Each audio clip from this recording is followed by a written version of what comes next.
زمان.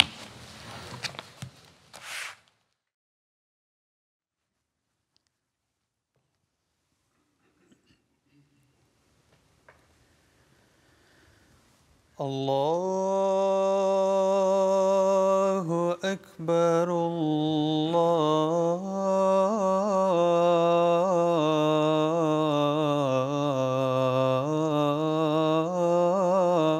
الله أكبر الله أكبر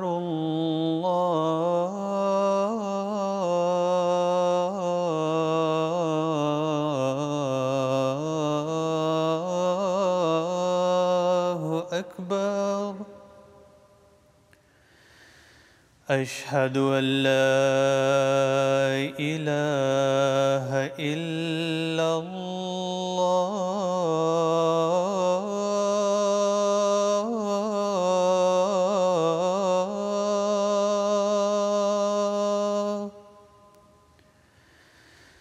أشهد أن لا إله إلا الله.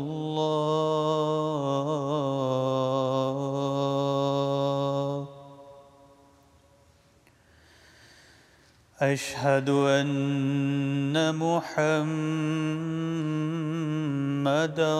رسول الله.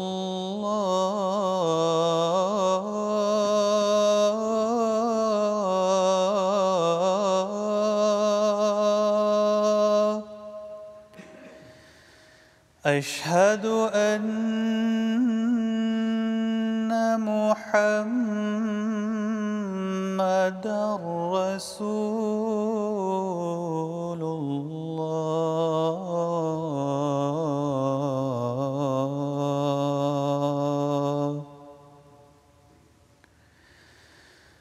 حي على الصلاة.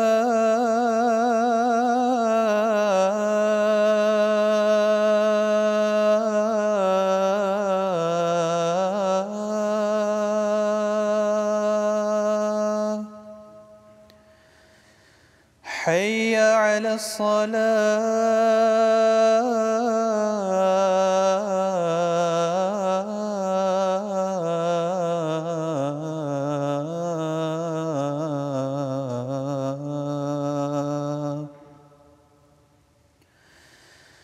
حي على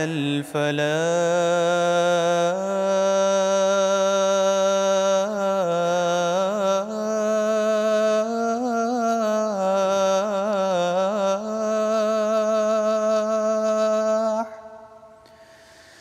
حي على الفلاح.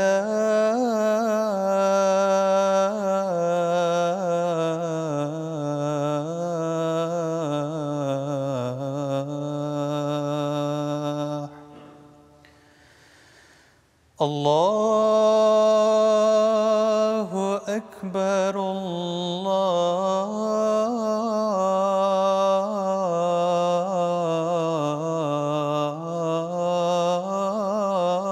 الله أكبر. لا إله إلا الله.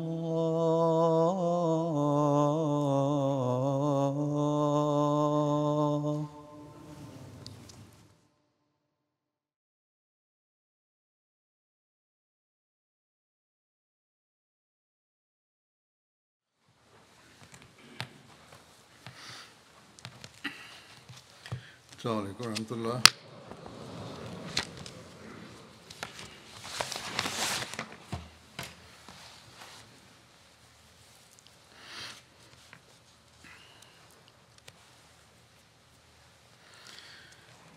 أشهد أن لا إله إلا الله وحده لا شريك له وأشهد أن محمدًا عبده ورسوله. أما بعد فأعوذ بالله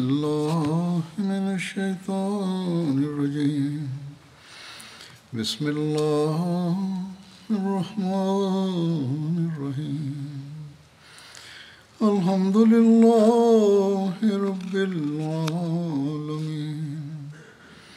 الرحمن الرحيم مالك يوم الدين إياك نعبد وإياك نستعين اهدنا الصراط المستقيم صراط الذين أنعمت عليهم غير المغضوب عليهم ولا الضالين.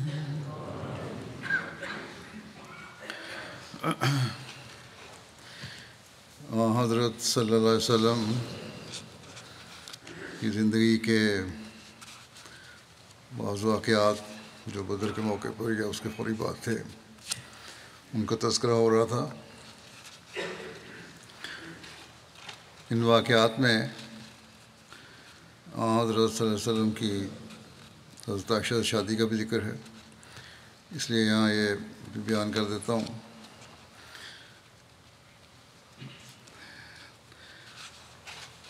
ام المومنین حضرت خدیجہ کی وفات کے بعد ایک دن حضرت عثمان بن مظعون کی بیوی خولہ بنت حکیم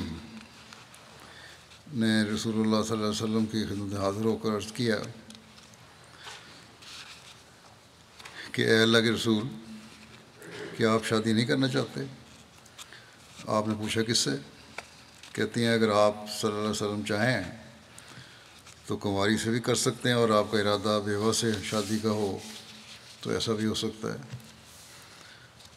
آپ نے فرمایا کہ کنواری کون ہے؟ تو بتایا گیا کہ عائشہ بنت ابو بکر. پھر نبی صلی اللہ علیہ وسلم نے پوچھا کہ بیوہ کون ہے؟ عرض کی کہ وہ سودا بنت زمع ہے، وہ آپ پر ایمان لا چکی ہیں اور آپ کی اتباع بھی اختیار کر چکی ہیں. رسول اللہ صلی اللہ علیہ وسلم نے حضرت خولہ سے فرمایا جاؤ اور ان دونوں کے گھر والوں سے میرے متعلق بات کرو. رسول اللہ صلی اللہ علیہ وسلم سے اجازت ملنے پر حضرت خولہ وہاں سے نکلیں اور پہلے حضرت ابوبکر صدیق کے گھر حضرت عائشہ کے رشتے کی بات کرنے کے لیے گئیں. گھر پر حضرت ابوبکر تو موجود نہیں تھے، البتہ ان کی اہلیہ حضرت ام رومان موجود تھیں. حضرت خولہ نے ان سے بات کی اور مبارکباد پیش کرتے ہوئے کہنے لگیں کہ ام رومان، اللہ عز و جل نے آپ کو کتنی زبردست خیر و برکت سے نوازا ہے. انہوں نے پوچھا کہ وہ خیر و برکت کیا ہے؟ حضرت خولہ نے بتایا کہ مجھے رسول اللہ صلی اللہ علیہ وسلم نے عائشہ سے نکاح کا پیغام دے کر بھیجا ہے. ام رومان نے کہا کہ پھر ابوبکر کے آنے کا انتظار کرو. کچھ دیر انتظار کے بعد حضرت ابوبکر صدیق گھر تشریف لے آئے تو حضرت خولہ ان سے بھی وہی کچھ کہتی ہیں جو ام رومان سے کہا تھا. حضرت ابوبکر صدیق نے استفسار کیا کہ خولہ یہ تو بتاؤ کہ وہ خیر و برکت ہے کیا؟ حضرت خولہ نے بتایا کہ مجھے رسول اللہ صلی اللہ علیہ وسلم نے بھیجا ہے، میں آپ کی طرف عائشہ سے نکاح کا پیغام لے کر آئی ہوں.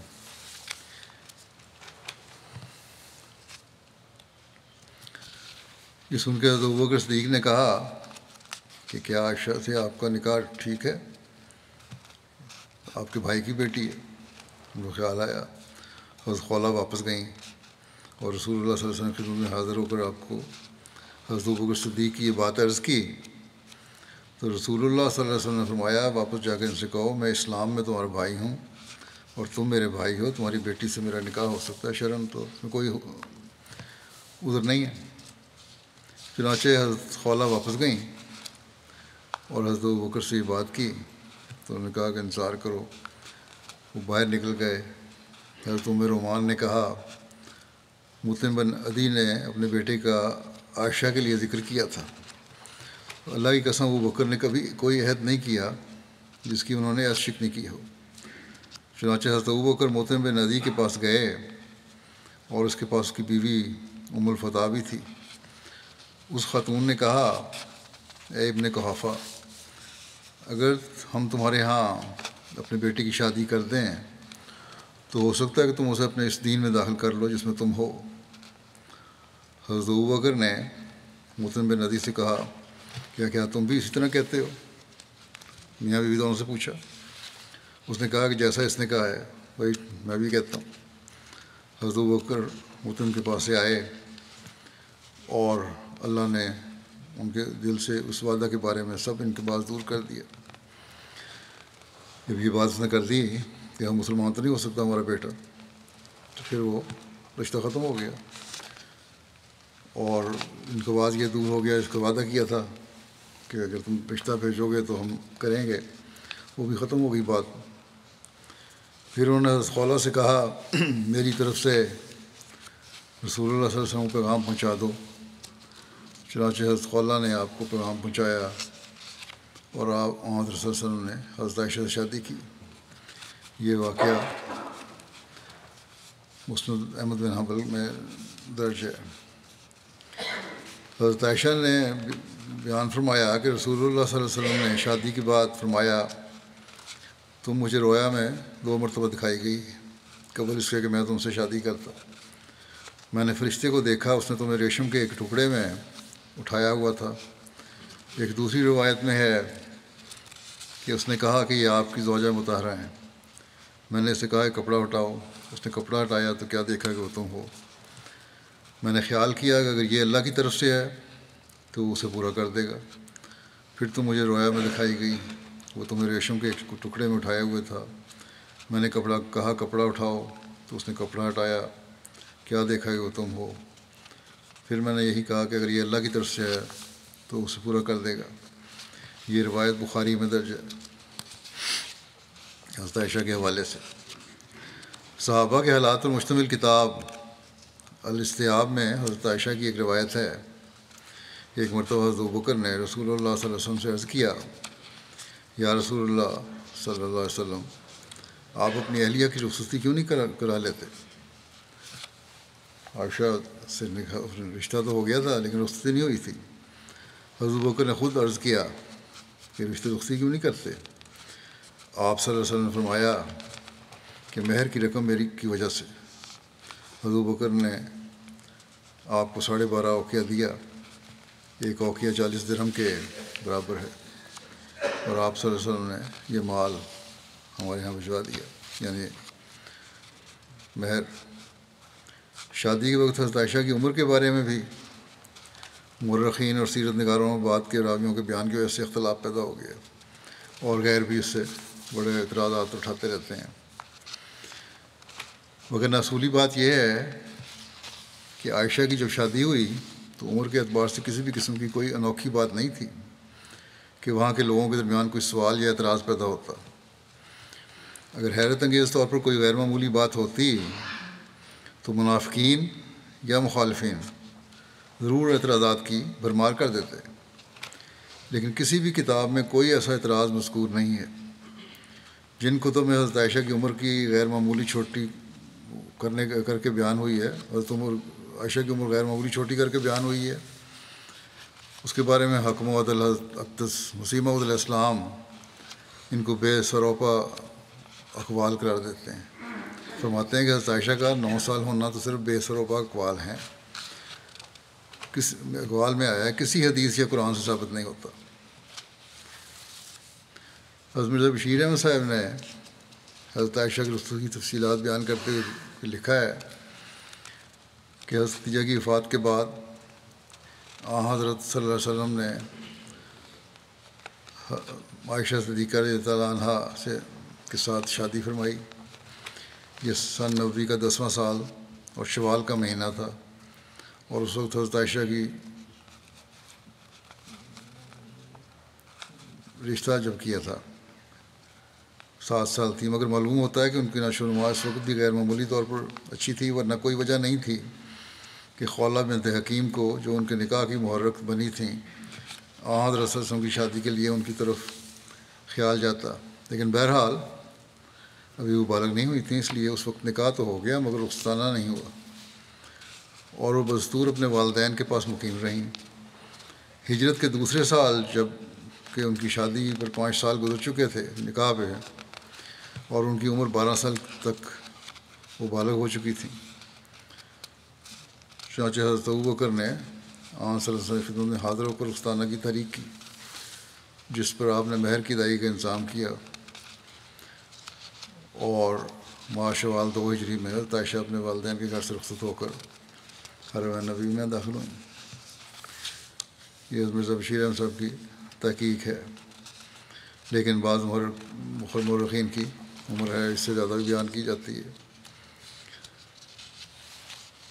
شادی کے وقت حضرت عائشہ کی والدہ مدینہ کے مضافات میں ایک جگہ اسنو نامی مقیم تھیں، چنانچہ انصار کی عورتوں نے وہاں جمع ہو کر حضرت عائشہ کو رخصتانہ کے لیے راستہ کیا، اور پھر حضرت صلی اللہ علیہ وسلم خود وہاں تشریف لے گئے، اور اس کے بعد حضرت عائشہ اپنے گھر سے رخصت ہو کر حرم نبی میں داخل ہو گئیں۔ حضرت مرزا بشیر احمد صاحب حضرت عائشہ کی خصوصیات بیان کرتے ہوئے لکھتے ہیں کہ باوجود صغر سنی کے، چھوٹی عمر ہونے کے، حضرت عائشہ کا ذہن اور حافظہ غضب کا تھا، اور حضرت صلی اللہ علیہ وسلم کی تعلیم و تربیت کے ماتحت انہوں نے نہایت سرعت کے ساتھ حیرت انگیز طور پر ترقی کی، اور دراصل اس چھوٹی عمر میں ان کو اپنے گھر میں لے آنے سے آپ کی غرض یہی تھی کہ آپ شروع سے ہی اپنے منشا کے مطابق ان کی تربیت کر سکیں، اور انہیں آپ کی صحبت میں رہنے کا لمبے سے لمبا عرصہ مل سکے، اور وہ اس نازک اور عظیم الشان کام کے اہل بنائی جا سکیں جو ایک شار نبی کی بیوی پر عائد ہوتا ہے۔ چنانچہ آپ صلی اللہ علیہ وسلم اس منشا میں کامیاب ہوئے، اور حضرت عائشہ نے مسلمان خواتین کی اصلاح اور تعلیم و تربیت کا وہ کام سر انجام دیا جس کی نظیر تاریخ عالم میں نہیں ملتی۔ احادیث نبوی کا ایک بہت بڑا اور بہت ضروری حصہ حضرت عائشہ ہی کی روایات پر مبنی ہے، حتیٰ کہ ان کی روایتوں کی کل تعداد 2210 تک پہنچتی ہے۔ ان کے علم و فضل اور تفقہ فی دین کا یہ عالم تھا کہ بڑے بڑے جلیل القدر صحابہ ان کا لوہا مانتے اور ان سے فیض حاصل کرتے تھے، حتیٰ کہ حدیث میں آتا ہے کہ حضرت صلی اللہ علیہ وسلم کے بعد صحابہ کو کوئی علمی مشکل ایسی پیش نہیں آئی کہ اس کا حل حضرت عائشہ کے پاس نہ مل گیا ہو۔ اور عروہ بن زبیر کا قول ہے کہ میں نے کوئی شخص علم قرآن اور علم میراث اور علم حلال و حرام اور علم فقہ اور علم شعر اور علم طب اور علم حدیث سے عرب اور علم انصاب میں عائشہ سے زیادہ عالم نہیں دیکھا۔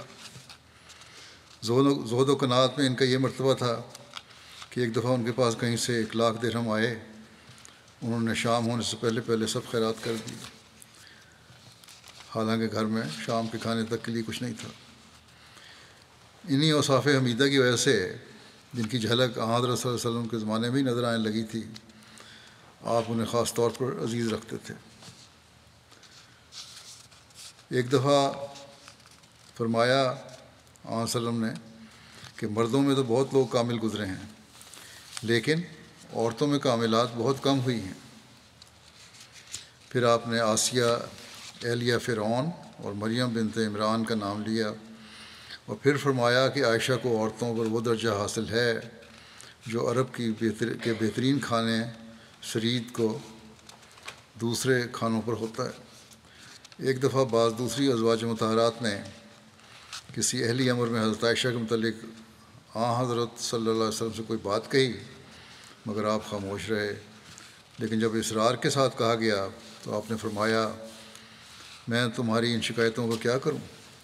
میں تو یہ جانتا ہوں کہ کبھی کسی بیوی کے ہاں مجھ پر خدا کی وحی نازل نہیں ہوئی، مگر عائشہ کے ہاں ہمیشہ نازل ہوتی ہے۔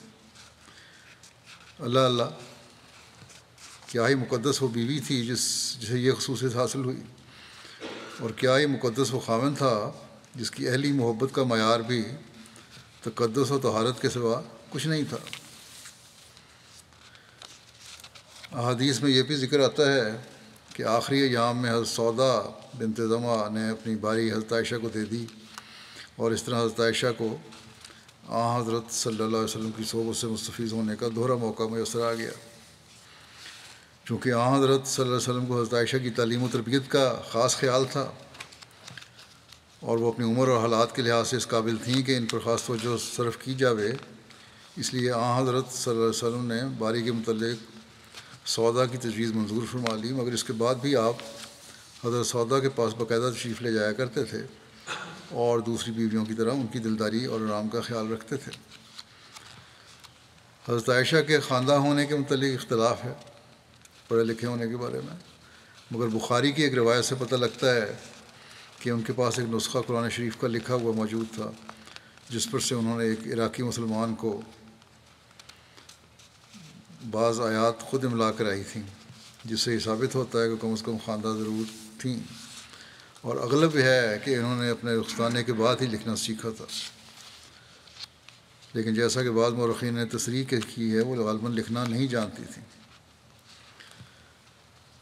حضرت عائشہ حضرت صلی اللہ علیہ وسلم کی وفات کے بعد کم و بیش 48 سال تک زندہ رہیں اور 58 ہجری کے ماہ رمضان میں اپنے محبوب حقیقی سے جا ملیں۔ اس وقت ان کی عمر قریباً 68 سال کی تھی۔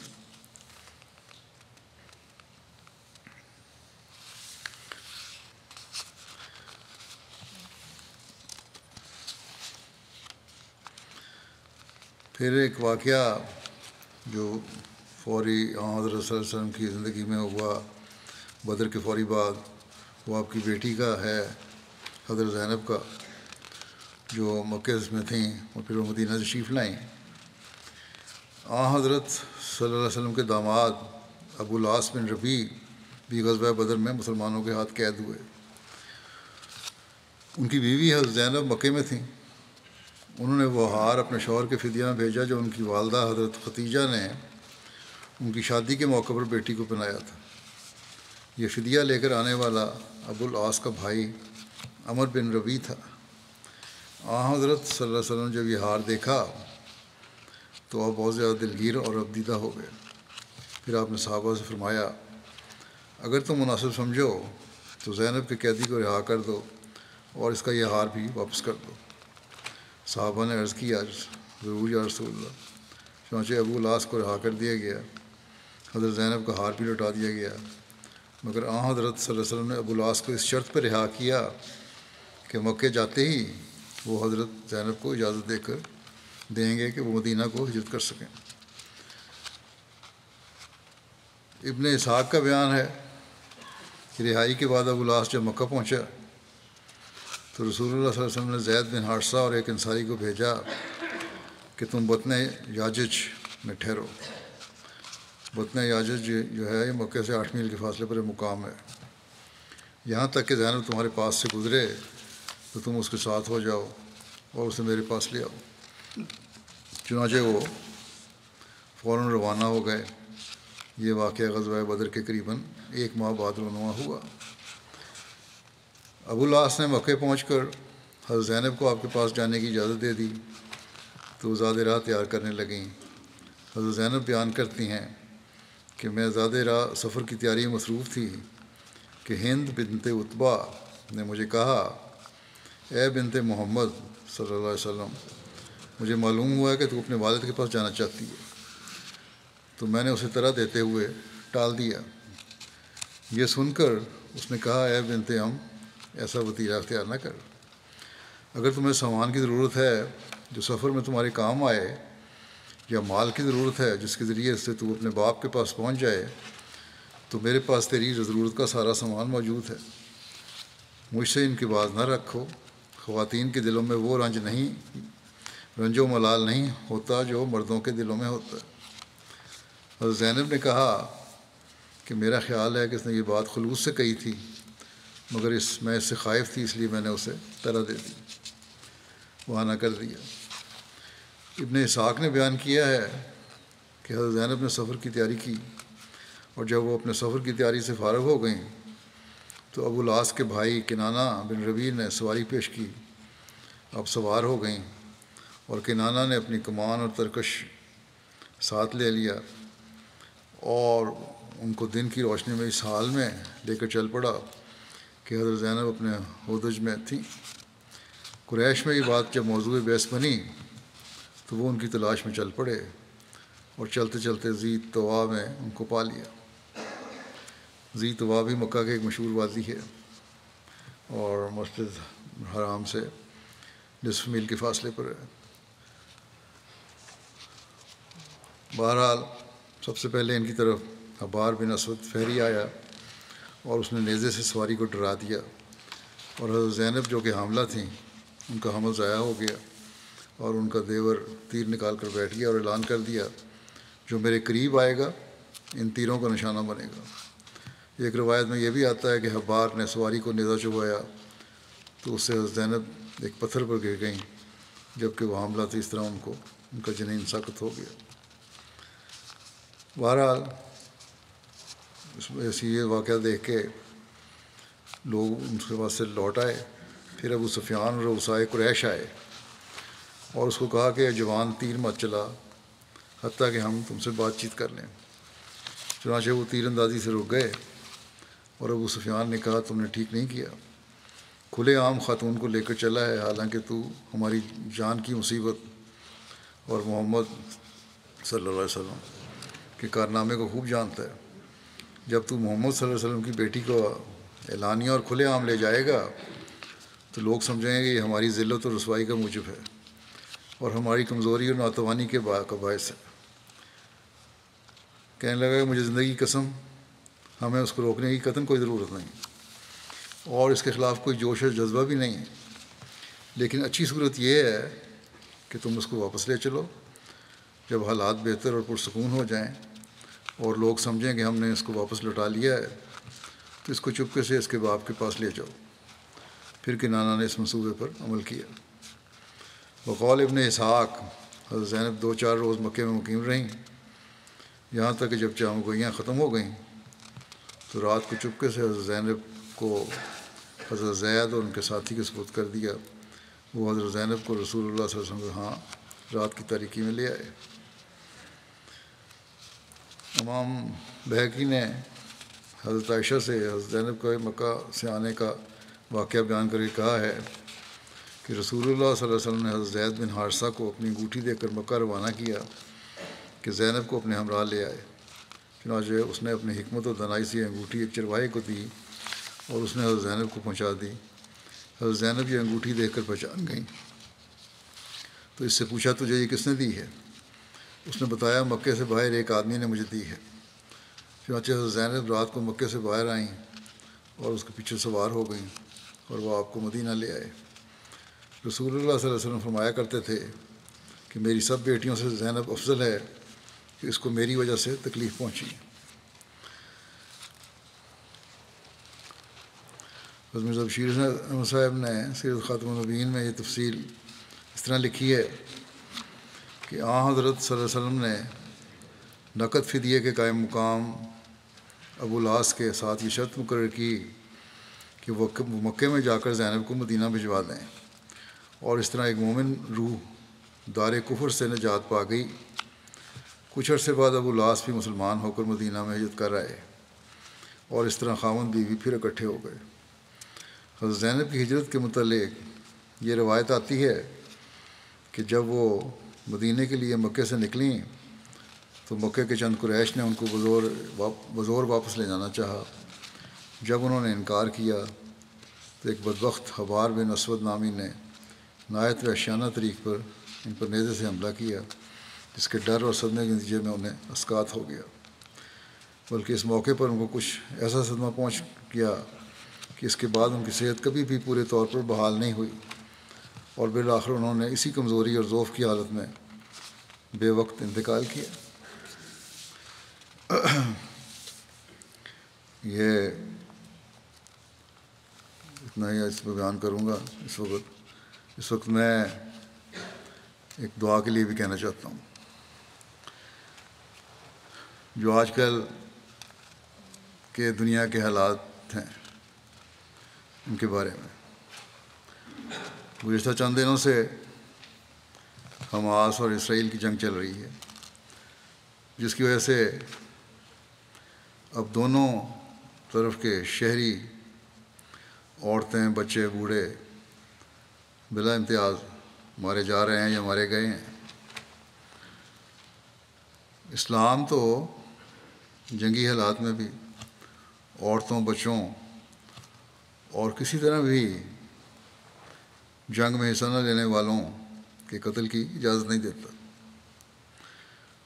اور اس کو حضرت صلی اللہ علیہ وسلم نے اس بات کی حضرت صلی اللہ علیہ وسلم نے بڑی سختی سے ہدایت بھی فرمائی ہے۔ دنیا یہ کہہ رہی ہے، اور حقائق بھی کچھ ہیں ایسے، کہ اس جنگ میں پہل حماس نے کی اور اسرائیلی شہریوں کے بلا امتیاز قتل کے مرتکب ہوئے، قطع نظر اس کے کہ اسرائیلی فوج اس طرح پہلے کتنے معصوموں کو، فلسطینیوں کو قتل کرتی رہی ہے۔ مسلمانوں کو بہرحال اسلامی تعلیم کے مطابق عمل کرنا چاہیے۔ اسرائیلیوں نے کیا، فوجوں نے، ان کا فعل ہے، اور اس کے اور طریقے سے حل کرنے کے۔ اگر کوئی جائز لڑائی ہے تو فوج سے تو ہو سکتی ہے، عورتوں، بچوں اور بے ضرر لوگوں سے نہیں۔ بہرحال اس لحاظ سے حماس نے جو قدم اٹھایا وہ غلط تھا، اس کا نقصان زیادہ ہوا، فائدہ کم۔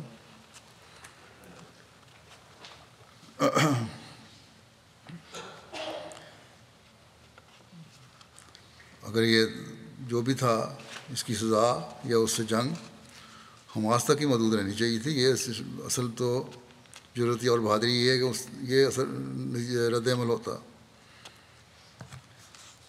لیکن اب جو اسرائیل کی حکومت کر رہی ہے وہ بھی بہت خطرناک ہے،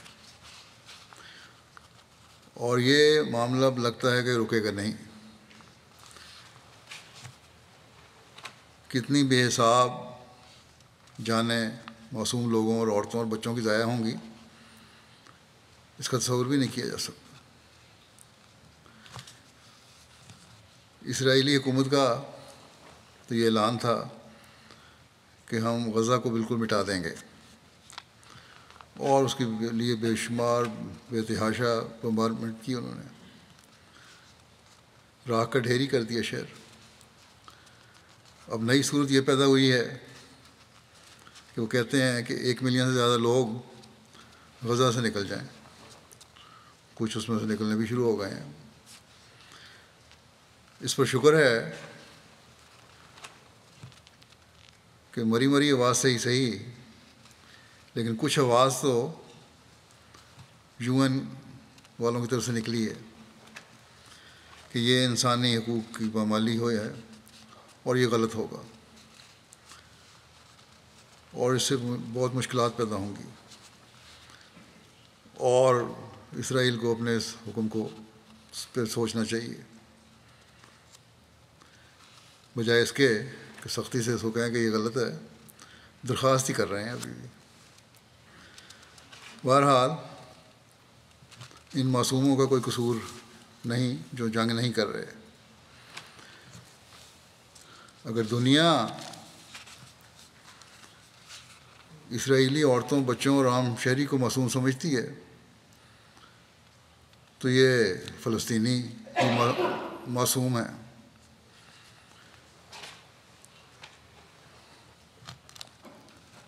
ان اہل کتاب کی تو اپنی تعلیم بھی یہ کہتی ہے کہ اس طرح کا تو غارت جائز نہیں ہے۔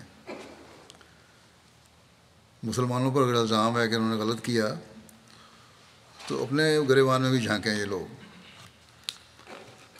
بہرحال ہمیں بہت دعا کی ضرورت ہے۔ فلسطین کے سفیر نے یہاں ٹی وی میں انٹرویو دیا، غالباً BBC کو، اور سوال کرنے والے کے جواب میں کہا کہ حماس ایک ملیٹنٹ گروپ ہے، حکومت نہیں ہے، اور فلسطین کی حکومت کا اس سے کوئی تعلق نہیں ہے۔ لیکن ساتھ ہی یہ سوال بھی اٹھایا، اور ان کی یہ بات درست ہے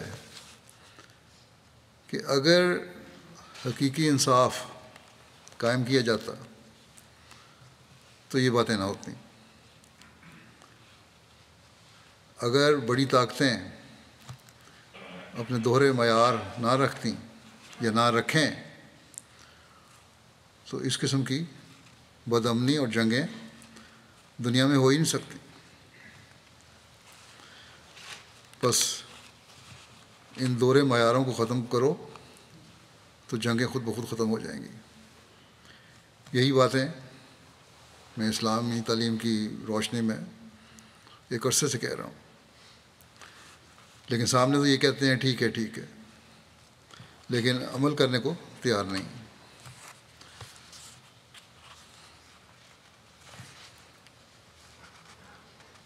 اب تمام بڑی طاقتیں یا مغربی طاقتیں انصاف کو ایک طرف کر کے فلسطینیوں پر سختی کے لیے اکٹھی ہو رہی ہیں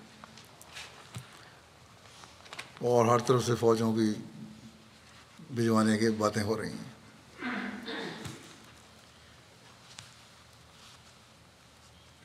اور مظلوموں کی تصویریں دکھائی جاتی ہیں کہ اس طرح ہو رہا ہے ظلم، اس طرح ہو رہا ہے.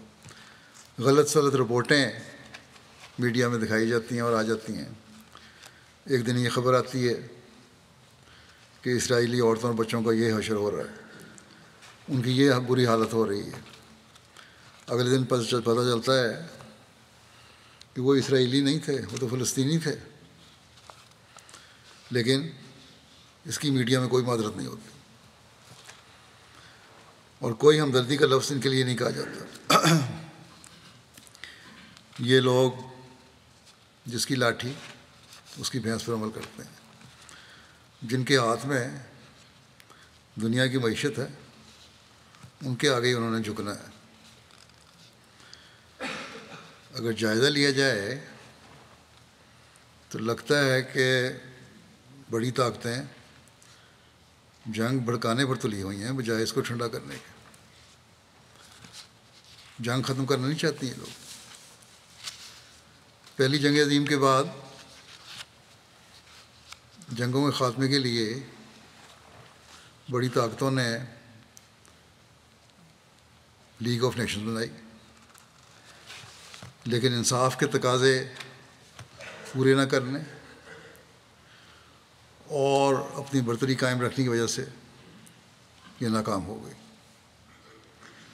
اور دوسری جنگ عظیم ہوئی اور 7 کروڑ سے زیادہ جانیں کہتے ہیں ضائع ہوئیں. اب یہی حال UN کا ہو رہا ہے. بنائی تو اس لیے گئی تھی کہ دنیا میں انصاف قائم کیا جائے گا اور مظلوم کا ساتھ دیا جائے گا، جنگوں کے خاتمے کی کوشش کی جائے گی، لیکن ان باتوں کا دور دور تک پتہ نہیں. اپنے مفادات کوئی ہر کوئی دیکھ رہا ہے.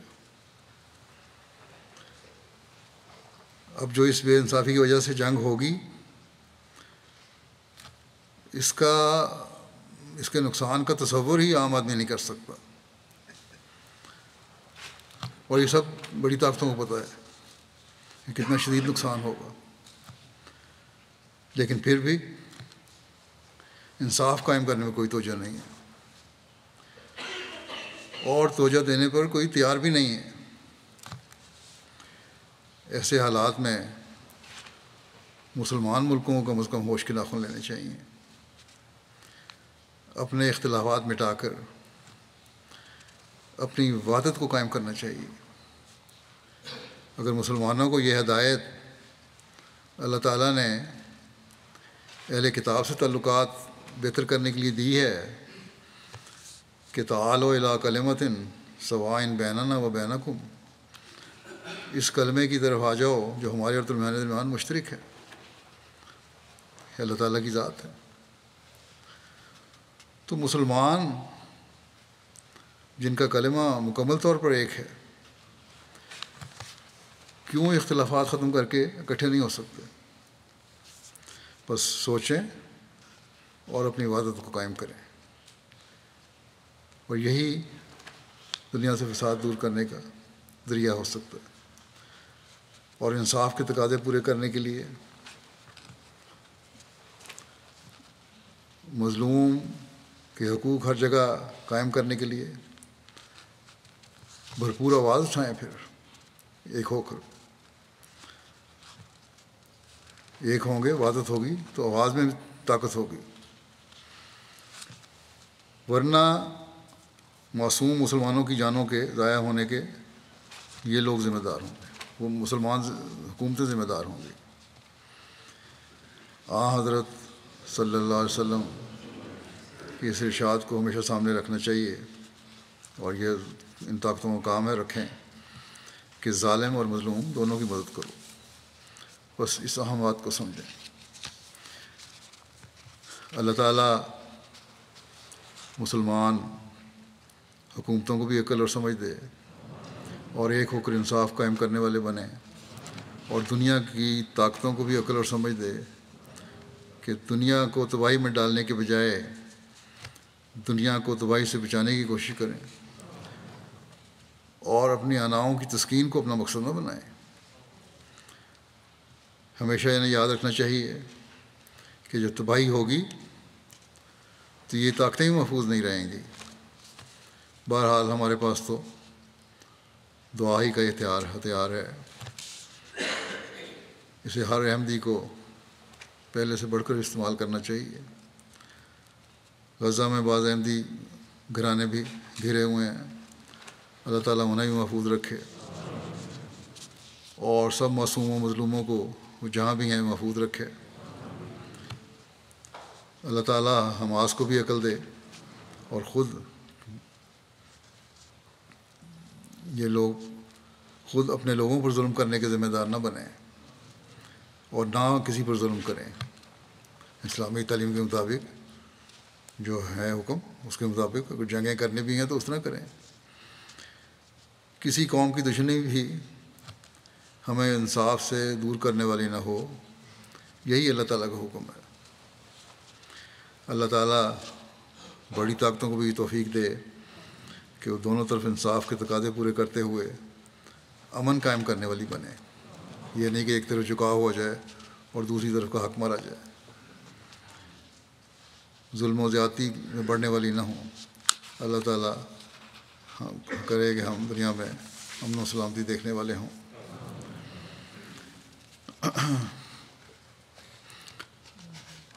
نماز کے بعد میں جنازہ بھی پڑھاؤں گا، ایک جنازہ حاضر ہے، آ گیا نا جنازہ حاضر جو ہے وہ ڈاکٹر بشیر احمد خان صاحب کا ہے، جہاں UK میں ہی رہتے تھے، حلقہ مسجد فضل میں۔ گزشتہ دنوں 92 سال کی عمر میں ان کی وفات ہو گئی، انا للہ و انا الیہ راجعون۔ آپ حضرت مسیح علیہ السلام کے صحابہ حضرت میر احمد صاحب رضی اللہ عنہ کے نواسے، اور حضرت قاضی محمد یوسف صاحب رضی اللہ عنہ سابق امیر جماعت صوبہ سرحد کے داماد، اور محمد خواص خان صاحب پشاور کے بیٹے تھے۔ مرحوم صوم و صلات کے پابند، خلافت سے گہرا عقیدت کا تعلق رکھنے والے، غریب پرور، نیک اور مخلص بزرگ تھے۔ نصرت جہاں اسکیم کے تحت وقف کر کے یہ ٹچیمان گھانا بھی گئے احمدیہ ہسپتال میں، وہاں انہوں نے خدمت کی توفیق پائی کچھ عرصہ۔ گھانا سے واپس آنے کے بعد اسلام آباد کے دیہی علاقوں میں احمدی ڈاکٹروں کے ساتھ مل کر میڈیکل کیمپ لگانے کی توفیق ملتی رہی ان کو۔ UK شفٹ ہونے پر حضرت خلیفۃ مسیح رابع کے زمانے میں بھی خطبات جمعہ کی ٹرانسلیشن اور خلاصے بنانے کی خدمت بخوبی سے انجام دیتے رہے۔ قرآن کریم سے محبت تھی، باقاعدگی سے قرآن کریم غور و تدبر سے پڑھتے، اپنے بچوں کو بھی ترجمہ سکھایا۔ چھوٹی عمر میں حضرت مسلم موعود رضی اللہ عنہ کے مبارک دور میں ان کو لمبا عرصہ قادیان میں جا کر وقت گزارنے کا موقع ملتا رہا۔ بہت ساری تقریریں حضرت مسلم موعود کی زبانی یاد تھیں، اسی طرح حضرت مسیح علیہ السلام کی کتب کے بعض حوالے بڑے یاد تھے، نظمیں یاد تھیں۔ مرحوم موسی تھے۔ عثمان خان میں اہلیہ کے علاوہ ایک بیٹا اور 6 بیٹیاں ہیں۔ ان کے داماد ہیں ڈاکٹر مسلم الدروبی صاحب۔ وہ کہتے ہیں کہ نماز تہجد کے پابند تھے، ایک معصوم اور مومن انسان تھے، متقی، شجاع اور بہادر انسان تھے، خلافت اور جماعت سے غیر معمولی محبت رکھتے تھے۔ میں نے ان سے خلفاء کی محبت جیسی قیمتی چیز سیکھی ہے۔ مرحوم کو تبلیغ کا بھی بہت شوق تھا، اس کے لیے وہ کوئی موقع ہاتھ سے جانے نہیں دیتے تھے۔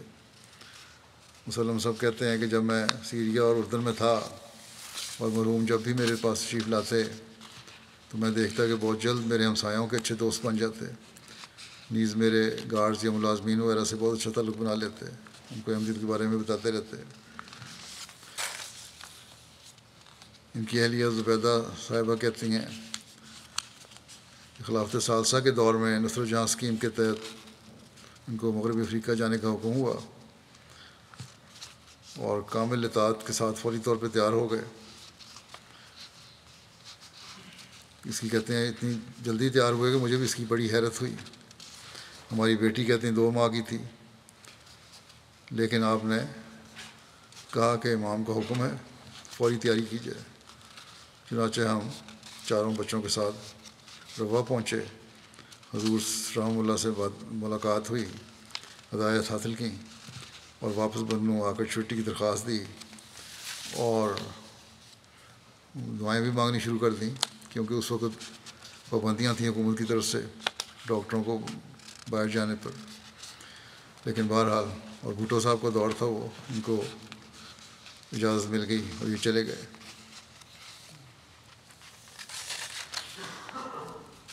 باجماعت نمازوں کے قیام کے لیے جتنی بھی مشکلات پیش آئیں، ہمیشہ دعا کرتے تھے کہ یہ حل ہو جائیں کسی طرح، اور پھر ان کو اللہ تعالیٰ حل کروا دیتا تھا، ان کو باجماعت نمازوں کی توفیق ملتی رہی۔ جب کہتے ہیں ہماری اللہ تعالیٰ نے گاڑی کی توفیق دی تو آتے جاتے اپنے دوستوں کو بھی مسجد میں لے آتے اور لے کے جاتے اور بڑے خوش ہوتے اس بات پہ۔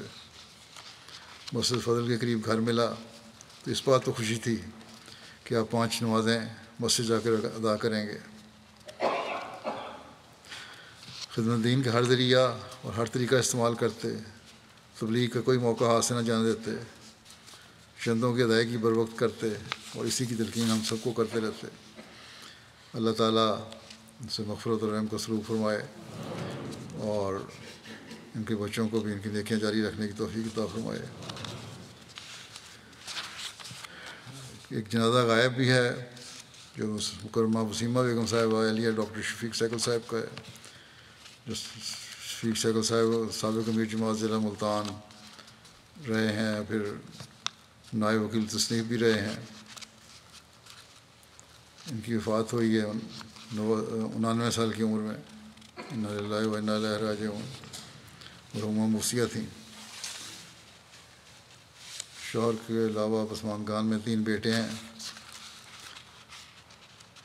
ڈاکٹر محمد شفیق سیکل صاحب ان کے شوہر لکھتے ہیں کہ خاکسار کی اہلیہ حضرت شیخ مشتاق حسین صاحب صحابی حضرت مسیح موعود علیہ السلام کی پوتی اور جسٹس شیخ بشیر احمد صاحب مرحوم لاہور کی بیٹی اور سیدہ ام وسیم صاحبہ کی بھانجی تھیں۔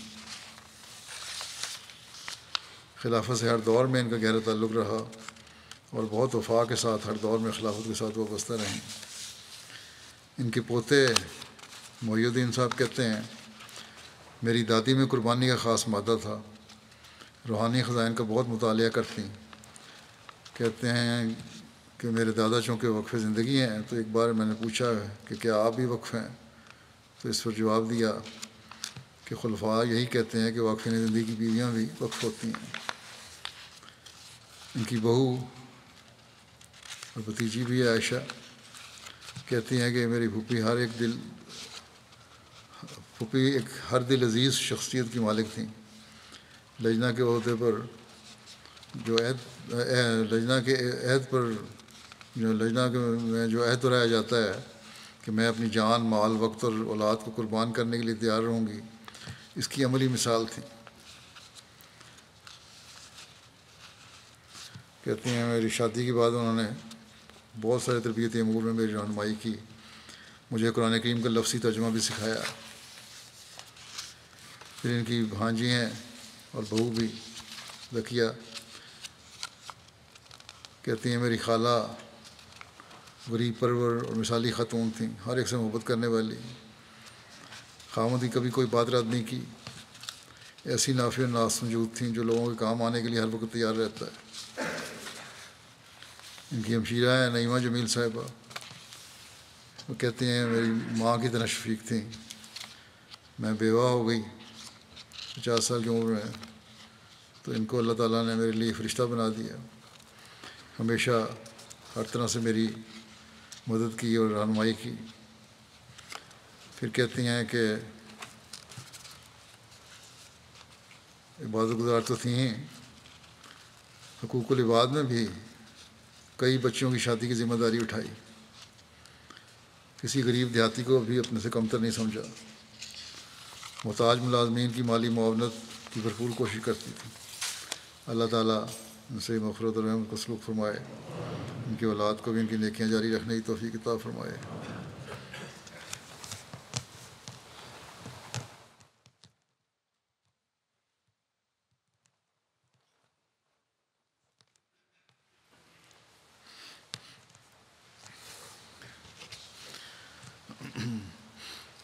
الحمد لله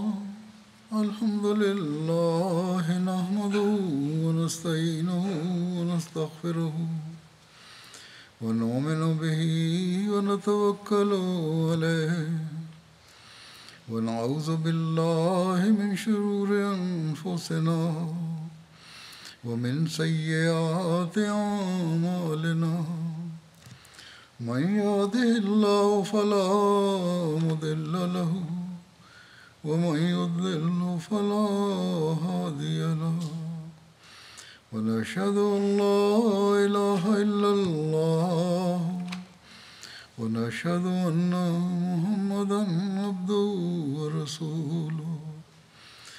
عباد الله رحمكم الله، إن الله يأمر بالعدل والإحسان وإيتاء ذي القربى وينهى عن الفحشاء والمنكر والبغي، يعظكم لعلكم تذكرون۔ اذكروا الله يذكركم وادعوه يستجب لكم، ولذكر الله